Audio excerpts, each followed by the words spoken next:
Hello guys, welcome back to my channel. सबसे पहले मेरे तरफ से आप सबको हर हर महादेव। आज मैं अपने चैनल पर जो भजन लेकर आई हूँ, कंवरिया भजन है, सावन का स्पेशल भजन। आप लोग लास्ट तक देखिएगा, बहुत ही अच्छा है, बहुत ही पर अच्छा लगेगा तो कमेंट में हर हर महादेव जरूर लिखिएगा।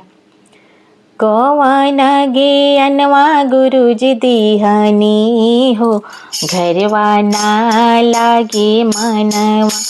कौन गे अनवा गुरुजी दीहनी हो, घरवा ना लागे मनवा। ना लागे मनवा गुरुजी, ना लागे मनवा। कौन गे अनवा गुरुजी दीहनी हो, घरवा ना लागे मनवा। मचिया बैठला हमरो सास गरियावे, मचिया बैठला हमरो सास गरियावे। सास गरियावे गुरुजी, सास गरियावे। अरे कौना मरदवा पर लोभइलू हो, घरवा ना लागे मनवा। अरे कौना मरदवा पर लोभइलू हो, घरवा ना लागे मनवा। बोललू ता बोललू सासू अब जनी बोलिया, बोललू ता बोललू सासू अब जनी बोलिया। अब जनी बोलिया सासू, अब जनी बोलिया। जाटाधारी बाबा पर लोभइनी हो, घरवा ना लागे मनवा। जाटाधारी बाबा पर लोभइनी हो, घरवा ना लागे मनवा। कौन गे अनवा गुरुजी दीहनी हो, घरवा ना लागे मनवा। कौन गे अनवा गुरुजी दीहनी हो, घरवा ना लागे मनवा। पढ़त लिखत हमरे ननद गरियावे, पढ़त लिखत हमरो ननद गरियावे। ननद गरियावे हो, ननद गरियावे। अरे कौना मरदवा पर लोभइलू हो, घरवा ना लागे।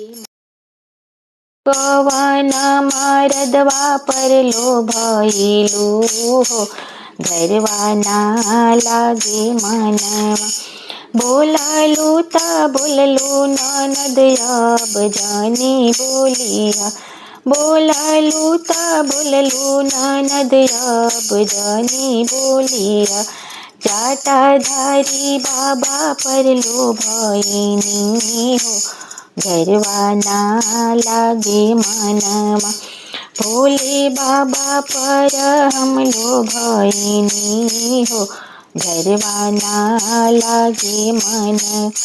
स्वामी जी के मांगिला रोजी रोजगारवा, स्वामी जी ला मांगिला रोजी रोजगारवा। अपनाला सोरा हो सिंगारवा हो, घरवा ना लागे मनवा। अपनाला सोला हो सिंगारवा हो, घरवा ना लागे मनवा। बेटवाला मांगिला रोजी रोजगारवा, बेटवाला मांगिला रोजी रोजगारवा।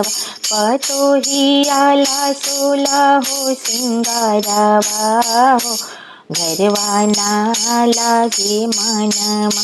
पतोहियाला सोला हो सिंगारवा हो, घरवा ना लागे मनवा।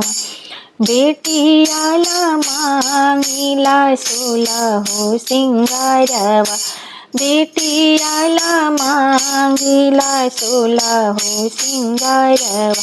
अरे दामदाला दामादाला रोजी रोज गरवा हो, गरवा ना लागे मनमा। गुरु भैयाला मांगीला सो, रोजी रोज गरवा। गुरु भैयाला मांगीला रोजी रोज गरवा। गुरु बनाला सोला हो सिंगारवा हो, गरवा ना लागे मनवा। भैयाला मांगीला रोजी रोज गरवा। भाभीला सोला हो सिंगारवा हो, गरवा ना लागे मनवा।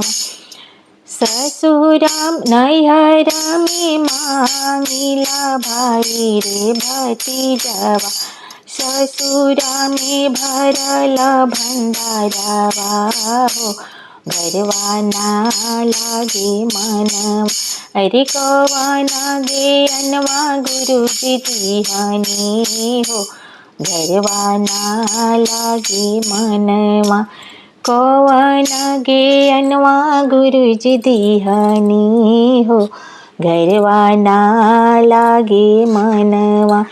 अगर मेरा ये भजन आप लोग को अच्छा लगा हो तो कमेंट में हर हर महादेव ज़रूर लिखिएगा, और ये भी बताइएगा मेरा भजन आप लोग को कैसा लगा। फिर मिलती हूँ अगले भजन में, तब तक मेरे तरफ से आप सबको हर हर महादेव।